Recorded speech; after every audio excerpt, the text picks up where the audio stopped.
आप आसानी से बना सकते हैं ओबीसी सर्टिफिकेट। उसके लिए क्या क्या डॉक्यूमेंट की रिक्वायरमेंट है, किस तरीके से हम फॉर्म को फिल करेंगे जिससे कि हमारा ओबीसी सर्टिफिकेट रिजेक्ट ना हो, तो इस वीडियो को आप लास्ट तक देखिए तो आप सीख जाएंगे फॉर्म भरने के लिए। आप मोबाइल से भी भर सकते हैं, आप कंप्यूटर से भी भर सकते हैं। तो चलिए शुरू करते हैं इस वीडियो को। इसके अंदर देखेंगे कि कैसे हम डॉक्यूमेंट को अपलोड करते हैं और फॉर्म को फिल करते हैं। ओबीसी सर्टिफिकेट बनाने के लिए यहाँ पे लिखना होगा आरटीपीएस बिहार। फर्स्ट वाली वेबसाइट पे क्लिक करेंगे और जो भी वेबसाइट फर्स्ट, तो यहाँ पे आने के बाद आप देखेंगे तो यहाँ पे हमें सम्मान प्रशासन विभाग का ऑप्शन है। यहाँ पे आने के बाद आप देखेंगे तो देखिए ये नन क्रीम लेयर है, दो हैं, बट हमें भी बनाना है भारत सरकार वाला, ठीक है, जो ओबीसी सर्टिफिकेट बनाना है। तो यहाँ पे हम क्लिक करेंगे और अंचल पे क्लिक कर देंगे। हम लास्ट में आपको बताएंगे भी कि इसके अंदर क्या क्या डॉक्यूमेंट हमें अपलोड करने होंगे, ठीक है। तो यहाँ पे आने के बाद सबसे पहले हम जेंडर में पुरुष सेलेक्ट कर लेते हैं और अभिवादन में यहाँ पे कोई नहीं पे क्लिक कर लेते हैं। अगर शादी हो गया तो श्री भी लगा सकते हैं, ऐसे भी लगा सकते हैं, छोड़ भी सकते हैं। अब नेम ऑफ अप्लीकेंट में लिखने के बाद जैसे हम स्पेस देंगे तो देखिए हिंदी में ले लिया, ठीक है, और उसका लास्ट नेम देंगे, स्पेस देंगे तो हिंदी में ले लिया। अब यहाँ पे हमें डेट ऑफ बर्थ डालना है तो इस तरीके से डेट ऑफ बर्थ डाल देते हैं। उसके बाद यहाँ पे आधार नंबर आप डाल भी सकते हैं, छोड़ भी सकते हैं। अगर आप आधार नंबर डालते हैं तो फिर आपको यहाँ पे ओटीपी देके प्रमाणित करना होगा, तो इससे बेटर होगा कि आधार कार्ड छोड़ ही दें।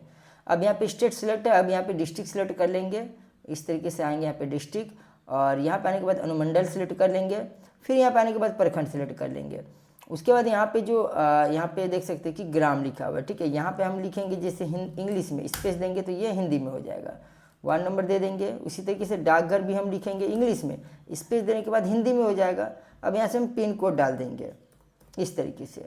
अब यहाँ पे देखिए सर्किल नंबर और होल्डिंग नंबर, इसमें कोई स्टार नहीं लगा हुआ तो इसे हम छोड़ देते हैं। अब स्थानीय निकाय का प्रकार, मतलब आप जिस भी जगह से आते हैं, नगर निगम, नगर पंचायत या ग्राम पंचायत, कहीं से भी आते हैं तो इस पर आपको सेलेक्ट करना पड़ेगा, ठीक है। उसी तरीके से यहाँ पे थाना आप सेलेक्ट कर लेंगे इसका। अब अगर आप ग्राम पंचायत से आएंगे तो फिर यहाँ पे आप ग्राम पंचायत सेलेक्ट कर लेंगे। उसके बाद अगर ये एड्रेस आपका जो प्रेजेंट एड्रेस है वही आपका परमानेंट एड्रेस है तो यहाँ पे आप सेम पे क्लिक करेंगे। इस तरीके से देख सकते हैं, सारा ले लिया। अब यहाँ पे धर्म में आप दे देंगे इस तरीके से, यहाँ पे हम दे देते हैं हिंदू, ओके।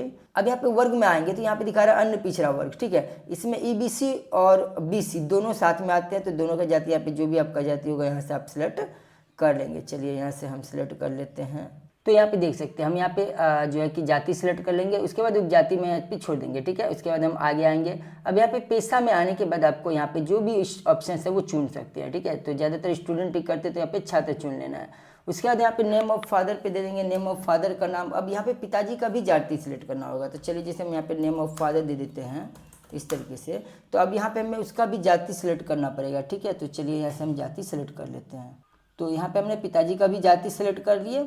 अब यहाँ पे मदर्स का नाम देना होगा, फिर यहाँ पे आपको ईमेल आईडी देना होगा और यहाँ पे फोटो अपलोड करना पड़ेगा और यहाँ पे मोबाइल नंबर देना होगा। चलिए हम डाल देते हैं। अब देखिए यहाँ पे आवेदक का मोबाइल नंबर, ये मोबाइल नंबर हमेशा लास्ट में डालना है क्योंकि बाद में स्क्रोलिंग होने में ऐसे जल्दी होता नहीं। तो चलिए हम यहाँ पे फ़ोटो अपलोड कर लेते हैं। तो यहाँ पे हमारा डेस्कटॉप पे फ़ोटो रखा हुआ है, तो यहाँ पे हम आते हैं एंड यहाँ पे ओबीसी में, और अगर देखेंगे तो ये हमारा फ़ोटो है, हम इसे सिलेक्ट कर लेते हैं। अब यहाँ पे स्क्रॉल करना है, इसके अंदर कुछ हमें नहीं भरना है तो हम सीधा नीचे आ जाते हैं। यहाँ पे देख सकते हैं, यहाँ पे हम करेंगे 9, और यहाँ पे जो आपका इनकम है वो आपके जो इनकम के अकॉर्डिंग दिखाना होगा। जैसे कि मान लेते हैं हम यहाँ पे आते हैं, यहाँ पे देख सकते हैं हमारा जो इनकम सर्टिफिकेट है, इसमें हमें देखना है कि हमारा जो इनकम है वो कितना है। तो यहाँ पे देखेंगे तो 60 और 66, 1,26,000 है। तो हम क्या करेंगे, यहाँ से आएंगे और यहाँ पे आ जाते हैं, कृषि में दे देते हैं 60,000 और यहाँ पे देते हैं 66,000 बिजनेस से, ओके। इस तरीके से हमने दे दिया। अब उसके बाद यहाँ पे आप क्या संपत्ति कर अंतर्गत हैं, तो यहाँ पे भी हम नो करेंगे। इन दोनों में हमें नो करना है, ठीक है। अब यहाँ पे इन सभी को सिलेक्ट कर लेना इस तरीके से। सिलेक्ट करने के बाद यहाँ पे हम क्या करेंगे कि ये डाल देते हैं, जैसे ये हमने यहाँ पे इस तरीके से आए और इसको डाल दिया।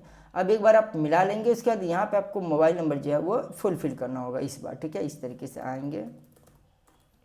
अब सारा फॉर्म भरने के बाद एक बार अच्छे से चेकआउट कर लेंगे। उसके बाद यहाँ पे हम क्लिक करते हैं। अब ओटीपी आएगा तो ओटीपी वेरिफिकेशन करेंगे। अब यहाँ पे वैलिड पे क्लिक करेंगे और यहाँ से ओके करेंगे। अब सबमिट पे क्लिक करेंगे और ओके करेंगे। ये देख सकते हैं। यहाँ पे आने के बाद अब अटैच एनेक्स पे क्लिक करेंगे। अब यहाँ पे इतने सारे डॉक्यूमेंट है, तो सबसे पहले हमने यहाँ पे जो जाति प्रमाण पत्र है उसको सिलेक्ट कर लेना है। उसके बाद निवास सिलेक्ट कर लेना है। फिर यहाँ पे आएंगे आय प्रमाण पत्र, उसके बाद आएंगे यहाँ पे हमें एक शपथ पत्र है वो भी हमें भरना होगा। उसके बाद यहाँ पे आधार कार्ड, ये शपथ पत्र कहाँ से होगा वो भी मैं आपको बता दूंगा। तो चलिए पहले इसे फुलफिल करते हैं। तो सबसे पहले जाति था तो हम यहाँ पे कास्ट सर्टिफिकेट ले लेते हैं। फिर निवास है तो यहाँ पे हम रेसिडेंटल सर्टिफिकेट ले लेते हैं। उसके अलावा यहाँ पे इनकम था तो यहाँ पे हम इनकम सर्टिफिकेट ले लेंगे, यहाँ पे हमारा इनकम है।